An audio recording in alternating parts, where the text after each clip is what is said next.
We work here as this boat arrived with about 60 people, many families, many young children. When did you leave the resort? How many days since they've had the medicine?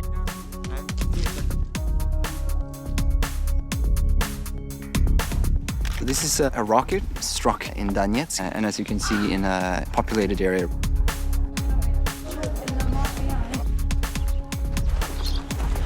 ما خلاناش ندرس، احنا نمشي نرجع للمدارس وهم يهددونا نباكسوا في المدارس. قتلوا ناسهم؟ هنا كلهم. The spiritual home of Boko Haram is just a stone throw from here. The school was the very first reported school attack.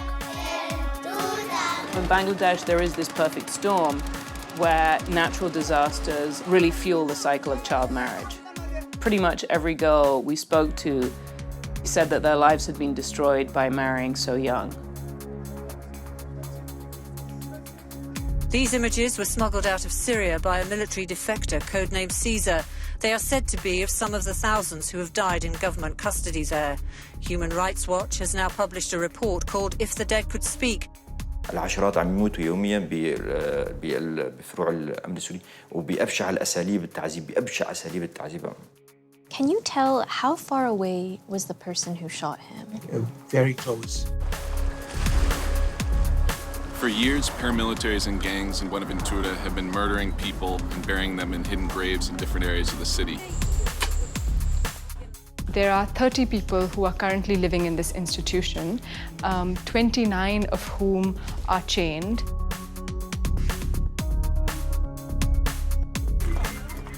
We're here in one of the informal camp settlements for Syrian refugees in the BOKO Valley. There are around 200,000 Syrian children who are not getting any education in Lebanon at this stage. We are the custodian of other people's voices. When a victim tells you their story, it is then our responsibility to tell it in a way that has impact. What's at the heart of our work is the voice of that victim. A lot of the people, they're afraid. They're afraid to speak, but once they realize what we do with their stories, they then think to themselves, if we don't speak to these people, we might never be heard. They even follow us to the mountain and kill many people, men, they kill even the children. We amplify their voices, the people who would have remained voiceless if we were not telling their stories. And in many cases, they had never spoken to anyone else but us.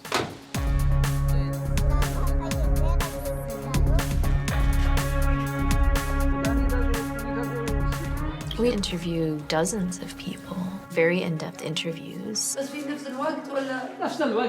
And then matching the details against other people's stories and building up a group of evidence and forming patterns. Without the pattern, it might not be an abuse, it could be just a crime. But when you find an abuse over a period of time involving a large number of people, and you see that there is a pattern, then there is likely to be a perpetrator that needs to be stopped.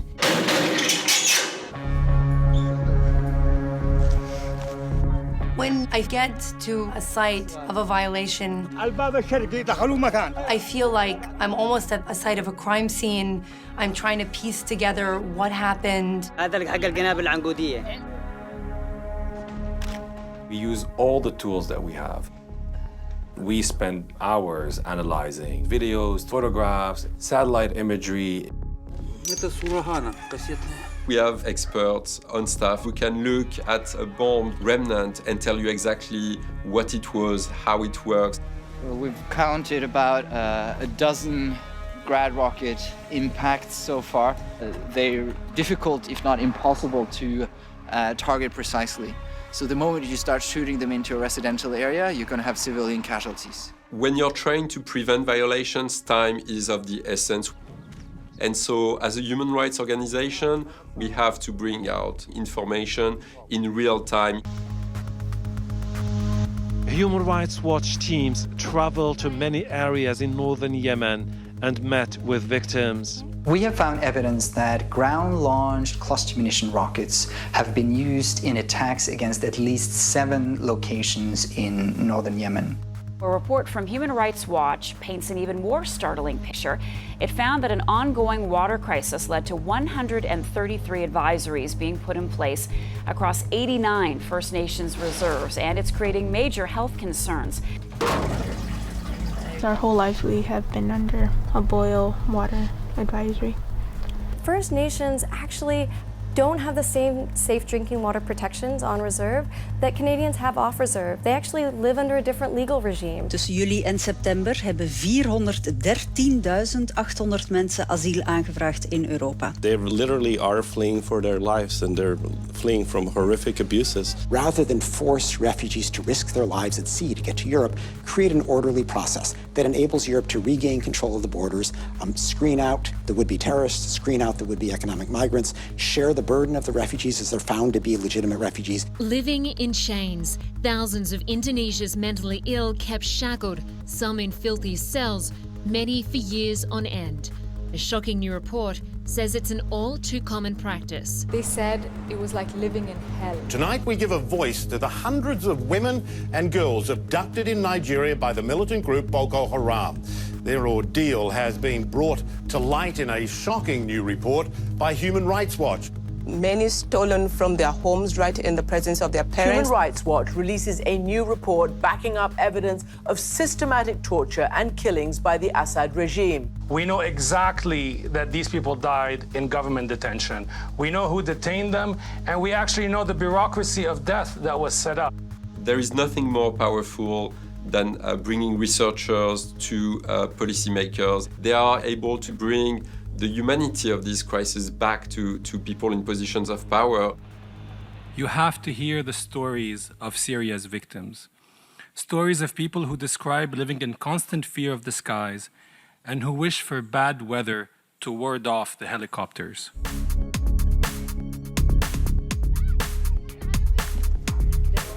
We document abuses because there are victims who suffered. Someone's son, daughter, father, nephew. If we weren't documenting the violations, no one would know that they're happening. I take my courage from the people. Everybody clap for Barca! These people live with fear all their lives. They have no place to go. I have to tell their story.